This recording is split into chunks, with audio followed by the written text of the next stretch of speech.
I am sitting here with Raja Venkateswar from XChanging. First time ever on the G6 here in Australia today. Privilege. Hope you enjoyed the experience, Raja. We've had some interesting debate here today on the stage, and a number of fairly controversial topics close to many people's hearts. Wage discussions, attrition discussions have cropped into the mix, which are always quite emotive topics. And there's a huge talk around the talent piece and the people piece at the moment here in Australia right now, largely based upon the war on talent that most people seem to be agreeing is definitely happening here. I'd like to start by talking to you a little bit about really what you're seeing from your perspective in terms of the talent activity in the Australian market right now, specifically the leadership piece. What's actually happening out there? What are the trends that you're seeing in terms of people being recruited in as leaders? What sort of behaviour patterns are you seeing, and how do you think that whole space could be improved potentially? I think so. It's a good question. See, first of all, thanks for putting me on the panel. Really appreciate. It wasn't me. It was our public. I know it's the public, but really thanks for the forum at least. I think it's an excellent forum where people like us on the sort of sell side of the group have an opportunity to make a point, and I think that's very good, really. In terms of human resources, I think we are in the midst of a massive cultural change of managing talent. Managing talent for me is almost an oxymoron. You can't manage talent. You essentially enable talent. So that's all it is. And we're seeing that shift of the old command and control structure of hierarchy and senior management and junior management morph into something very different. So for me, a good manager is, especially in a shared services environment, which is always a little difficult in terms of because there's no real business strategy behind it. It's typically a cost focus. So it's all about how he or she gets the team under him or her, how he empowers them, how he enables them, and how he envisions them. So it's not about saying this is how I do it, this is the way you're supposed to do it. It's more bringing them on a journey. You know what? It cost me $1,400 to do a mortgage origination. Together we want to bring it down to $800. The industry benchmark is $800. So how to bring it down? I have a few things to do. These kids who are coming in are very smart. I mean, these kids out of university, and I teach at unis in India very often. They're much smarter than what I was at that age. If these kids can't figure out a way, then they know there's something wrong with the system we are working in. So all I say is three things: empower, enable, and envision. That's it. How does that play into the attrition rates that we're seeing though? Because clearly people are moving. I think Donald made a very good point about how are we measuring who's moving, which I think is very valid, and it could well be that it's your Gen Y guys that are on the move a lot. We don't know. We didn't poll on that, but we can probably guesstimate who we think is moving around the market and why, and whether those attrition rates are potentially more controllable, and should they be. Arno made an interesting point about 5% and below attrition rates being too stable. Let's talk about the attrition phenomena at the moment and your take on that, particularly in comparison to what you're seeing in India. You mentioned 14% out there.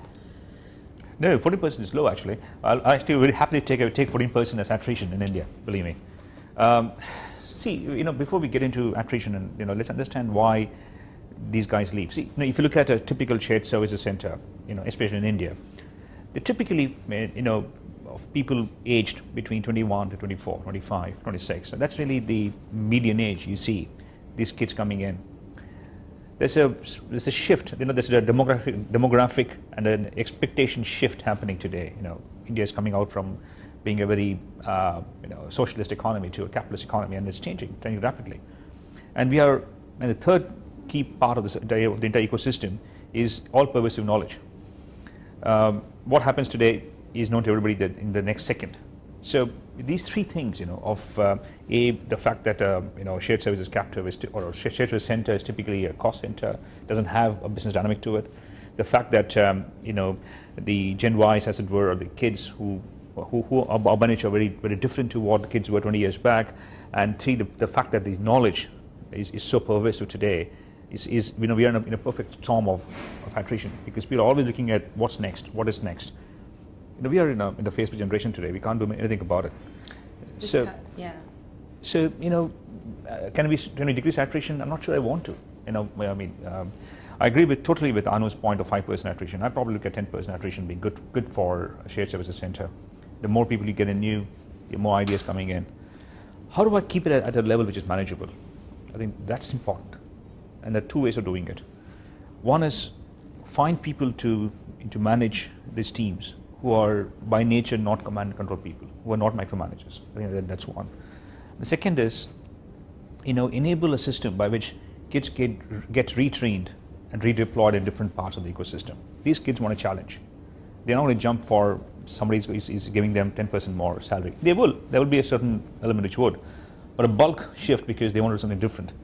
So when I go back to my time when I was younger, and so I had the simple philosophy of 4 R's of hiring and retaining people: recruit people with the right attitude, retain them with the right job profiles and the right compensation schemes, retrain them into different parts of the enterprise so that they are, they have a view of the enterprise itself, and redeploy them to the areas they are actually working in. So the 4 R's actually work very, very well in controlling attrition. So a certain amount of churn is both inevitable and necessary. It is what I'm taking from that. Yeah. And I don't think anyone would disagree with you on that. I think it's really probably just where the levels of what is acceptable and necessary, that's where there seems to be some interest and some debate there. Obviously, there's a focus here on the younger generations. Everybody is seeing a lot more activity in terms of employment rates in their centres for the Generation Y, right? As we keep referring to. You made a comment at the end there with regard to social media, and you went long on that as being relevant and important to the space. What are you seeing there with regard to the comment you made about the last tweet being more important than somebody's university degree? I assume that is a throwaway comment and an exaggeration, but how are you actually seeing social media being used inside business, inside shared service centres, inside clients right now? And what sort of active difference is that really making on the ground? It's clearly here to stay, in your view. It's absolutely here to stay, and I'm not saying here to stay. It is happening today. Forget shared services for a moment. Just look at a very different aspect of life. I'm an Indian. Even though I don't live in India any longer, but I follow Indian news very, very closely.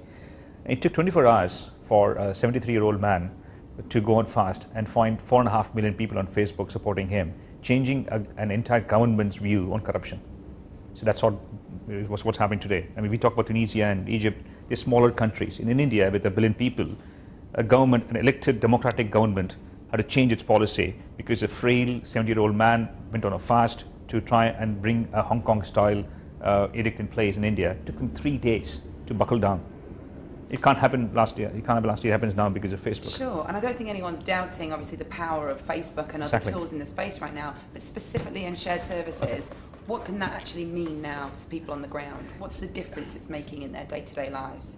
How are they using it best? See, we are, I'll probably step a little back and say what's happening here. What's happening is the boundaries between employer, employee, customer, partner, vendor is all getting blurred. So what it means is I have to message it very, very carefully. I'll be very careful with what I say, with what I speak, and how I speak. It is no longer sending bulk emails and expecting things to be hunky-dory. It's about communication. So I see a massive need for communications at the right level, and very, very often. These kids need communication all the time. So if they want somebody to come in and talk to them for 5 minutes every week, let's go and do it. So I see that is the biggest change today, where they need senior managers, they need people in supposedly decision-taking parts of the organization, coming down to the ground floor level, actually talking to them. They can talk about Facebook, they can talk about the weather, but they want them to be talked to. It's no longer 20 years back, because the program manager says this is how it's supposed to be done. It's done. It's no longer going to work today. These kids want to be discussed and talked about it. That's the biggest change today happening. And the organization which we understand and realize and act on this change will do much better. Okay, so change is where it's at, according to Raja.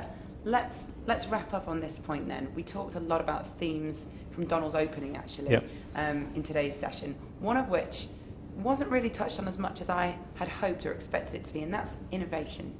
If you could give our audience one innovative tip something about activity, behaviour, cultural whatever you see as having most impact inside people's delivery models now, be them captive, hybrid or outsourced. What's that one takeaway?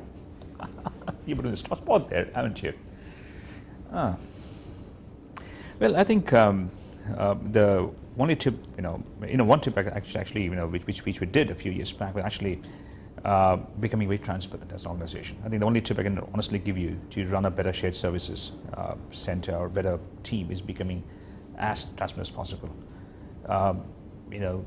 Maybe consider putting all the salaries of the people on your company intranet for all the shared service people. That'd be one way of doing it. Certainly transparency. We did it 10 years back. And unfortunately, it was a small firm I was driving, and we didn't have a company intranet. But I would print out the salaries of all the 300 people in my ODC back in Chennai and in Jakarta and in France, and ensure that on the first day of the month it was posted on the notice board, and that included mine. And I was the CTO of the company.